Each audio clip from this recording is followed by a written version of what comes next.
ওম শান্তি। আজ শিববাবার অমূল্য বাণী, ৯ই ফেব্রুয়ারি ২০২৬। আজকের মুখ্য বিষয় হল, আজ শিব বাবা বলছেন, মূল লক্ষ্য, নিজেকে করি থেকে মূল্যবান হীরায় রূপান্তরিত করা। এক, শিব বাবা ও ব্রহ্মা বাবার রহস্য। পরমাত্মা শিব নিরাকার, তিনি কোনো মানুষ নন। তিনি ব্রহ্মা বাবার শরীরের মাধ্যমে আমাদের জ্ঞান প্রদান করেন। মূল শিক্ষা, কোনো মানুষ কখনো ভগবান হতে পারেন না।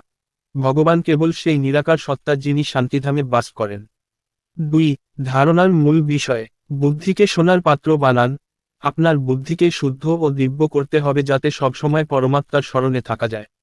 কাজের মধ্যেও তাকে মনে রাখলে জীবনে পবিত্রতার আলো আসবে। মুরলি ও ড্রামা, আধ্যাত্মিক জ্ঞান বা মুরলি কখনো মিস করবেন না।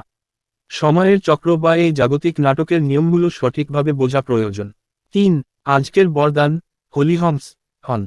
হলিহংসের বৈশিষ্ট্য, প্রকৃত হলিহংস তিনিই, যিনি অন্যের খুঁত বা দোষ না দেখে কেবল তাদের ভালো গুণগুলো দেখেন।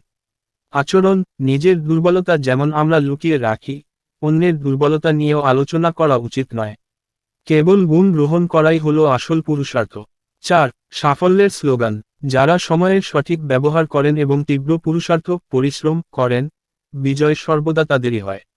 ৫. ঐক্যবদ্ধ হওয়ার ইশারা, মালার দানাগুলো যেমন একটি সুতোয় গাঁথা থাকে, তেমনি যখন আমাদের সবার বিচার বা সংকল্প এক হবে এবং পরমাত্মার প্রতি টান সমান হবে, তখনই আমরা বিজয়ন্তী মালার অংশ হতে পারব। ওম শান্তি।